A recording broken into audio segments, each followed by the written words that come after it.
Sem Paquetá, o que muda no esquema da seleção brasileira? Qual o melhor substituto? O que cada um entrega de diferente? Vou falar sobre isso e também sobre a sequência do Brasil na Copa, o jogo contra a Noruega, somos muito favoritos? E fugir um pouco do tema Copa do Mundo para falar sobre dois laterais esquerdos que já foram convocados por Ancelotti e que trocaram de clube nesta semana. Será que foi uma boa? Começar falando sobre o Caio Henrique no Ajax e o Kaique no Como. O Caio Henrique, eu quero fugir um pouco desse assunto de Copa porque eu acho relevante, porque são dois laterais que podem muito possivelmente serem os dois laterais do Brasil na próxima Copa do Mundo. E aí passar alguns detalhes para vocês e falar se foi uma boa ou não para cada um deles. O Caio Henrique foi anunciado pelo Ajax nessa semana, contrato até 2030. O Ajax pagou cerca de 10 milhões de euros pela contratação do jogador do Mônaco. Existe uma projeção que o clube holandês vai investir um pouco mais nessa temporada, ele quer voltar a ser protagonista no cenário nacional e internacional, tanto é que está fora da Champions e até da Europa League, vai disputar a Conference League nessa temporada, e até nesse sentido não é algo que vai prejudicar o Caio Henrique, porque o Mônaco também se classificou para a Conference League, então ele está trocando clubes de patamares semelhantes, pelo menos em termos continentais. A Ligue 1 é um pouco mais forte do que a Eredivisie, mas não é algo também tão acima assim para a gente pensar em nível de competitividade. O que me estranha mais é o Caio Henrique tomar essa decisão num ano em que o Felipe Luiz tá indo pro Mônaco, é um cara que poderia passar muito conhecimento para ele pela lateral, mas é compreensível essa mudança de ares, pode ter a ver com questão de contrato, o contrato dele também no Mônaco estava acabando, salário, acho que em termos de projeção não muda muita coisa, acho que são hoje times de cenários semelhantes. Eu gostaria que ele tivesse ficado no Mônaco, acho que o Mônaco tem uma projeção um pouco maior, mas se o Ajax acertar nessa janela de transferência, o Caio Henrique pode sim se destacar. É um cara que ficou muito próximo de ir para a Copa do Mundo, sofreu com lesões e praticamente foi descartado, mas eu até separei que ele tem 28 anos, 28. Ele vai chegar na próxima Copa com 32, que é justamente a idade do Douglas Santos, que todo mundo está elogiando nessa Copa do Mundo. Então é um jogador que, se conseguir se manter saudável e se manter em um alto nível, entrega uma capacidade técnica muito acima, inclusive, do Douglas Santos, do Alexandro. É um lateral com características totalmente diferentes do próprio Kaique, que eu vou falar daqui a pouco. Jogador que consegue te entregar mais ofensivamente, então vamos ficar de olho nele para ver se ele chega bem na próxima Copa. É um cara que eu ainda não desisti, mas obviamente também tem que aprimorar um pouco mais a parte defensiva. Mas de toda forma, eu acho que o grande nome para essa lateral esquerda do Brasil nos próximos anos, e que eu imagino sendo titular do Brasil e dando um salto na Europa, é o Kaique. O Kaique foi vendido pelo Cruzeiro para o Como da Itália por 15 milhões de euros, já foi apresentado uma baita transferência para o Kaique. Acho que ele escolheu um destino muito bom, porque ele chega provavelmente para jogar, né? Vai disputar uma Champions League, porque o Como foi muito bem na temporada passada no campeonato italiano, terminou ali no G4, então o Kaique vai para um time que deve ter oportunidade, joga num campeonato super competitivo, vai ter visibilidade, vai jogar Champions League. Acho que a decisão do Kaique de ir pro Como muito acertada, e sinceramente, se ele apresentar aquele futebol que ele vinha jogando aqui no Cruzeiro, acho que não demora muito pro Como vender ele por 30, pelo dobro aí ou mais, porque o Kaique, acho que de todos os laterais esquerdos que a gente tem, talvez ele seja o mais promissor. Acho que ele tem cerca de 23 anos, então vai chegar na próxima Copa no auge, 27. Se você me perguntar hoje, pô Samuel, se você tivesse que chutar aí, quem vai ser o lateral esquerdo do Brasil na próxima Copa? Hoje, dia 2 de julho de 2026, eu chutaria o Kaique, porque realmente, e ainda tem uma característica que o Ancelotti valoriza muito, que é essa parte defensiva. Então eu boto muita fé no Kaique e espero que ele tenha muito sucesso no Como. Mas comenta aí o que você achou da transferência dos dois. E antes de seguir aqui pro assunto Copa, que é o mais quente, deixa o like, pô, ajuda muito o crescimento do canal, e se inscreva para receber mais conteúdos, informações, análises e histórias sobre a seleção brasileira. Bora falar aqui então sobre a ausência do Paquetá, o que muda entrando cada um, qual deve ser a opção do Ancelotti, qual que seria a minha escolha, e já vai deixando aí nos comentários antes de me ouvir também, que eu quero saber sua opinião, quem você colocaria no lugar do Paquetá. Primeiro, lamentar muito a lesão do Paquetá, porque é um cara que tem características muito específicas. Várias pessoas foram contra a convocação dele, mas eu sempre bati nessa tecla. A gente não tem um meia como o Paquetá no elenco. Não tem um cara mais associativo, que tabela, que se aproxima. E olha o tanto de bolas por cima, de lançamentos, esse último passe que ele tem conseguido achar, principalmente para o Vinícius Júnior. É um cara que engrandece o modelo de jogo, tanto do Vinícius quanto do Bruno. Óbvio, teve atuações irregulares? Sim. Teve jogo que ele não foi muito bem, teve jogo que ele jogou melhor, mas eu falo assim, você perdeu o cara, não tem nem a opção de colocar ele no segundo tempo, e sendo que o esquema do Brasil tinha encaixado com ele ali, esse 4-4-2 losango, é uma pena muito grande. Então, sim, a gente tem que lamentar demais essa lesão do Paquetá, e é incrível como isso tem assombrado o Brasil nesses últimos anos, e principalmente na era Ancelotti. A gente perdeu aqui caras que poderiam estar na Copa, e não estão por lesão. Militão, Wesley, Wanderson, Estevão e Rodrigo, e sem contar o Neymar, que não pôde começar a Copa, e o Rafinha, que também ficou de fora dos últimos jogos. Então, assim, é muito difícil formar um time assim, porque toda hora que você acha uma solução, você tem que trocar para outra, né? Vinha Paquetá e Wesley, saiu, aí Rodrigo, Estevão... Pô, cara, é muito difícil você formar um time assim, toda hora, sendo que você perde um titular.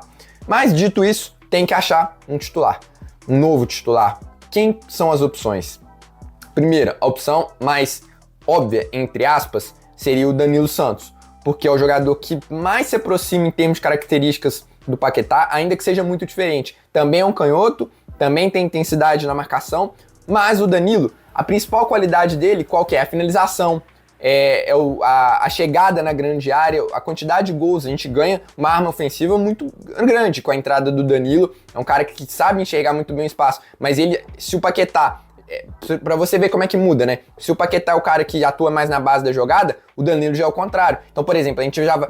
Se o Danilo entra, provavelmente o Bruno, que vinha infiltrando muito, se você vê o posicionamento do Bruno nos últimos jogos, é um cara que estava sempre ali na entrada da área, provavelmente vai ser o contrário. O Bruno vai ser mais esse cara da armação e o Danilo vai ser esse cara mais da infiltração. Então, essa é uma grande mudança para o estilo de jogo do Ancelotti, mas se for parar para pensar, talvez seja mais óbvio no sentido de que o Danilo também pode fazer o lado esquerdo da marcação, ele também consegue te entregar alguns bons passes, seria a minha opção. Acho que é o que muda menos e pelo menos de começo ali, eu acho que eu iria com ele, mas você tem outras boas opções, mas a maioria delas tendo que mudar o esquema tático. Por exemplo, a entrada do Ederson. Vocês sabem o quanto que eu gosto do Ederson aqui. Traria muita intensidade, força, velocidade, transição para a seleção brasileira. O time ficaria muito forte, ficaria mais forte defensivamente e mais forte em contra-ataques. Só que o Ederson não tem a qualidade nem do Danilo, nem do Paquetá, em termos de drible, de associação, de infiltração na área. É um jogador mais de base da jogada e que, se você coloca o Ederson,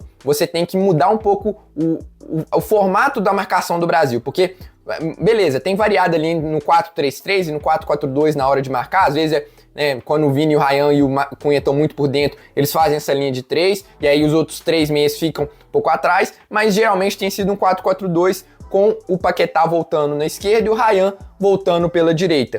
Só que o Ederson, não dá, cara, pra você botar o Ederson marcando lá na ponta esquerda. Vai ficar torto, não é a dele, não tem como. Então, o que você teria que fazer? Você teria que inverter o Ederson com o Bruno no posicionamento com bola e puxar, provavelmente, o Matheus Cunha para fazer esse lado esquerdo, porque o Bruno também não vai fazer. Então, o Matheus Cunha vai ter que sair lá do meio para fazer essa ponta esquerda. Dá para fazer? Claro que dá, não é nenhum absurdo, tanto é que, por exemplo, o Cunha, quando o Ancelotti mudou o esquema no último jogo, quem fez esse lado esquerdo da marcação foi o Cunha. O Cunha voltava e o Vini ficava, e aí na hora que o momento com bola, invertia. Então dá pra fazer, só que aí você vai mudar, por exemplo, o posicionamento do Bruno, você vai tirar ele do centro da direita e passar pro centro da esquerda. E sem contar que a característica do Ederson é ainda mais diferente que a do Paquetá. Eu acho que o Ancelotti, a impressão que eu tenho pelas substituições, e até por ter dado certo diante do Japão, e porque ele gosta muito do jogador, eu acho que o Ancelotti vai com o Martinelli. E aí você fala, pô, mas o Martinelli tem nada a ver com o Paquetá. Realmente não tem. Não é um cara de associação, pelo contrário, mas é um cara que pressiona muito, traz intensidade, velocidade, traz gols, né? Isso a gente não pode negar. Os gols por minuto do Martinelli são muito bons, tanto no Arsenal quanto na seleção. Um cara que sempre sai do banco e sempre deixa ali seus golzinhos. Então, por mais descartando aqui minhas críticas a ele, a gente tem que valorizar também as qualidades do cara. Fez um gol de muita qualidade técnica no último jogo, aquele domínio de esquerda, já posicionando o corpo, foi muito, muito bom mesmo, coisa diferente.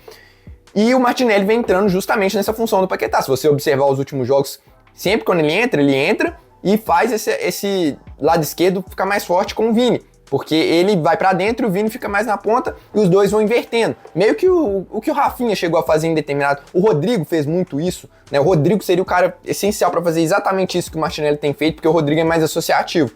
Eu, particularmente, não gosto muito justamente por isso. O time fica muito vertical e o Paquetá tava, o 4-2-4, né, que a gente tava criticando, não tava dando certo também muito porque não tinha um jogador de mais toque. Aí quando entrou Paquetá e Cunha juntos, o time conseguiu ter um pouco mais de pausa, de posse de bola.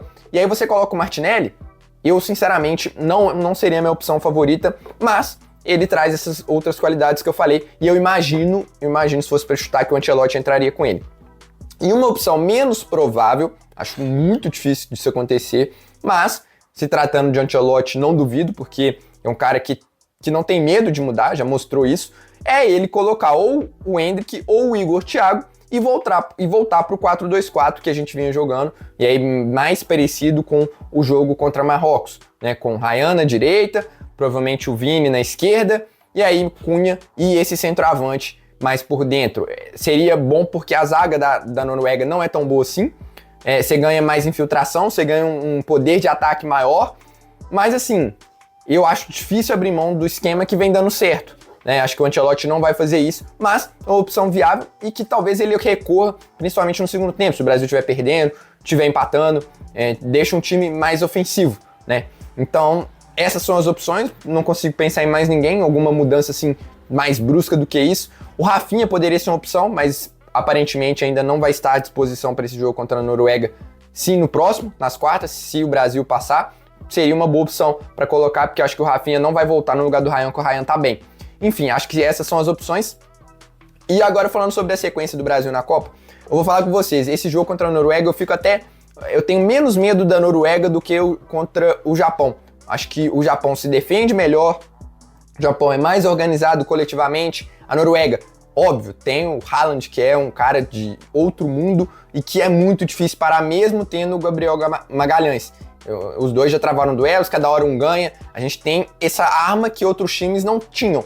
Mas é o Haaland. É um cara que faz gols em todos os jogos, já não sei quantos, desde o começo das eliminatórias. Então, é um jogador muito diferente e que dificilmente você consegue neutralizar ele 100%. Então, dito isso, também acho que vai ser muito mais fácil não, mas vai ser mais tranquilo para o Brasil conseguir ter mais ferramentas de jogo diante da Noruega. Acho que, por exemplo, a Noruega vai errar mais saída de bola, vai dar mais espaço nas costas dos zagueiros, e aí isso é o que o Brasil consegue fazer de melhor. E eu imagino um jogo, talvez, se desenhando de forma parecida com o da Escócia. É que o jogo da Escócia ficou muito condicionado pelo erro logo no começo, mas eu imagino que o Brasil consiga achar um gol rápido nessa pressão da saída de bola. Então, de toda forma, eu imagino que o Brasil consiga vencer a Noruega. Meu palpite para esse jogo é 3-1 para o Brasil. Algo que preocupa também é o Nunes indo para cima do Danilo. Acho que tem uma diferença aí de velocidade, de físico. É o ponta mais habilidoso que o Danilo vai enfrentar nessa Copa. E o Danilo já falhou na última. Então, torcer para ele estar num dia bom e conseguir também colocar alguém ali para ajudar. Talvez nisso, o Ederson pode ser uma boa, né? Porque o Ederson pode recompor muito bem ali pelo lado direito. Acho que se o Ancelotti pensar um pouco nesse aspecto defensivo, ele pode ser uma boa, mas o Danilo vai ter essa baita missão aí. Já disse da pressão que o Brasil pode fazer, e enfim, acho que o jogo contra a Noruega é mais ou menos isso. Projetando, depois disso, o Brasil se passa frente a Inglaterra ou México, e aí, sinceramente, eu acho que o Brasil também tem mais time que os dois e vem jogando melhor, apesar que o México tá assustador lá no Azteca, mas se não me engano o Brasil não enfrenta o México no Azteca, então isso dá um pouco mais de alívio. E a Inglaterra não convence, né? Apesar de ter dois caras muito diferenciados, a gente também tem. Então, acho que a Inglaterra tem Bellingham e Kane, seria um grande jogo, seria disputado, mas eu ainda apostaria no Brasil. E aí você vem a Argentina na semi, que aí é muito complicado, mas eu ainda quero ver a Argentina um pouco mais. Tá jogando muito, tem o Messi e tal, mas não sei, eu ainda tenho um pouco de pé atrás com a Argentina, não sei explicar, é mais de sentimento mesmo. Acho que dá jogo também, tá? Do jeito que o Brasil tá jogando, acho que tem jogo contra a Argentina, mas é difícil. Só que, mesmo passando da Argentina, é muito difícil ganhar dos franceses, cara. Eu fiz aqui no ranking de favoritos, né? Eu coloquei a França em primeiro por causa do talento. E aí na Copa ficou muito evidente isso, quanto que os caras têm talento no time deles. E aí, para ganhar, obviamente, o mata-mata, por exemplo, facilita. Ser um jogo só, ser uma final, atenção, uma bola parada, uma expulsão, pode condicionar o jogo. Mas assim, tem que acontecer muita coisa para dar certo e o Brasil ganhar de uma França da vida na final. Mas enfim, eu já tô só projetando aqui, se o Brasil passar e tal, que eu não tinha falado desse chaveamento aqui ainda no canal. Hoje, do jeito que as coisas estão indo, minha projeção é que o Brasil chegue na final e seja vice, infelizmente. É o que eu consigo visualizar aqui, de acordo com os times que a gente tem para enfrentar, de acordo com o que o Brasil vem jogando e que os outros times vêm jogando. Espero que eu esteja errado e que a gente conquiste o Hexa, mas de toda forma a gente pode valorizar essa baita campanha se isso de fato acontecer. Mas comente aí qual a sua expectativa para o jogo contra a Noruega, seu palpite e o que você espera do Brasil aí nos próximos jogos. De novo, peço desculpa por não estar movimentando tanto o canal, especialmente em época de Copa. Vou tentar retomar isso aqui por aqui, beleza? Um abraço e até a próxima.